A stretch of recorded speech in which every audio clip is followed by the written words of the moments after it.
Last week, a 17-year-old from the Cincinnati region committed suicide. December 28th, a Sunday morning, after 2 a.m., around 32 degrees, and on Interstate 71.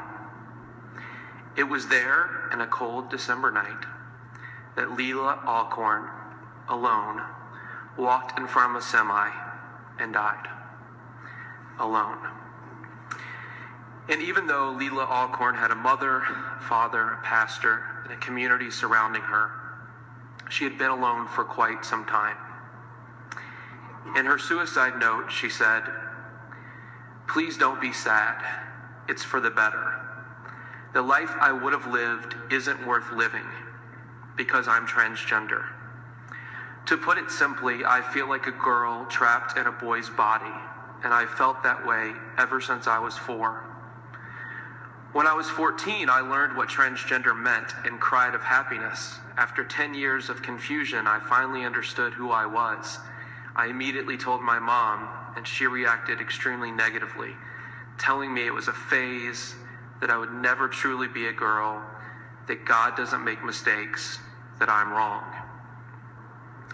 If you're reading this, parents, please don't tell this to your kids.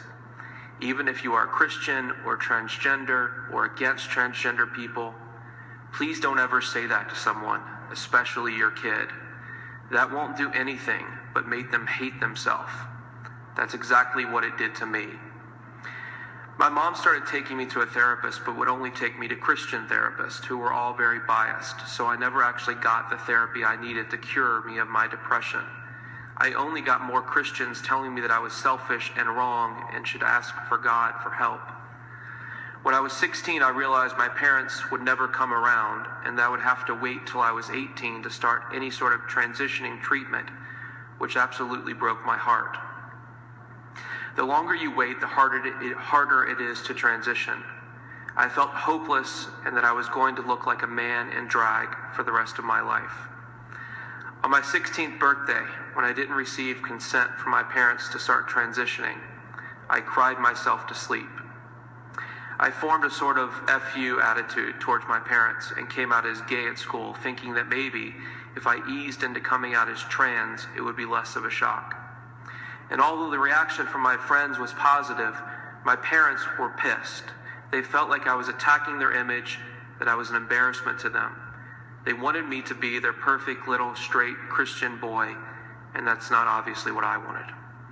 So they took me out of public school, took away my laptop and phone, forbid me from getting on any sort of social media, completely isolating me from my friends. This was probably the part of my life when I was most depressed, and I'm surprised I didn't kill myself. I was completely alone for 5 months, no friends, no support, no love, just my parents' disappointment and the cruelty of loneliness.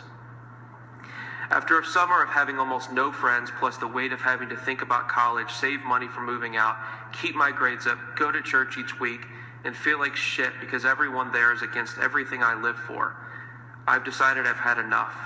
I'm never going to transition successfully, even when I move out. I'm never going to be happy with the way I look or sound, never going to have enough friends, never going to have enough love, I'm never going to find a man who loves me, never going to be happy. Either I live the rest of my life as a lonely man who wishes he were a woman, or I live the lonelier woman who hates herself. There's no winning. There's no way out. I'm sad enough already. I don't get my life to get any worse. I don't need my life to get any worse. People say it gets better, but it isn't true in my case. It gets worse. Each day, I get worse. That's the gist of it. That's why I feel like killing myself. Sorry if that's not good enough for you. It's good enough for me. As for my will, I want 100% of my things that I legally own to be sold and the money to be given to trans civil rights movement support groups. The only way I will rest in peace if one day transgender people aren't treated the way I was. They're treated like humans with valid feelings and human rights. Gender needs to be taught in schools, the earlier the better. My death needs to mean something. My death needs to be counted in the number of transgender people who commit suicide this year. I want someone to look at that number and say, that's effed up, and fix it. Fix society, please. Goodbye, Leelah Josh Alcorn. So as I sit here today with all of my being, with my own story of coming out, I was 18, including have experienced many of the same feelings Leelah experienced. I want to say something to every single lesbian, gay, bisexual, transgender, questioning, intersex, ally person, young or old. It doesn't always get better. For many of us, it does. And it does with every single day that passes. But sometimes it doesn't. Sometimes the very people you trust, who you should trust, your parents, your pastor, they fail you. And they continue to fail you. They make life seem like it gets worse with every day, not better. And when that happens and someone tells you, or you hear in some polished media campaign, it gets better, it's so easy to think, not for me. Because that's what your truth is. It's not better. And the truth is, we as a society, as a community, it takes a village, have failed you. We haven't spoken up enough, challenged the beliefs of people who tell you you aren't exactly who God made you to be, because you are. What I know for sure, is that with every day, it may not feel like it gets better. But I know that you can get through it. You can survive the rejection, you can survive the pain, you can survive the isolation. You can, because you are exactly who you're supposed to be. You're the person God made you to be, and you have the strength to persevere. It will not be easy. It may not get better with every day, but you can do it. I know you can. If no one seems to have the faith in you, I do. I do with every bone in my body, with every breath in my lungs. And I am not alone. You are not alone. You may not feel it today, tomorrow, this month, or the years to come, but you are not alone. The energy, the thoughts, the prayers of every single fair-minded American, every single human being is with you.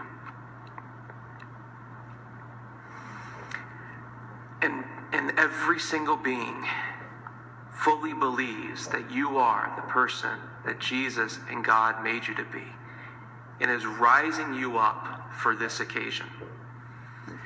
This is your test. The world has challenged you, and you are up for the challenge. Believe it. You can live, you can live, you can live. And once you get through the days where it gets worse and not better, and those days, months, years, they may be long, there will come a time when you see a glimpse, and it may only be a glimpse of something else. A laugh, a smile, a feeling of love, or of being who you truly are, who God made you to be. And everything you've done, everything that's been done to you, all of it will be worth it.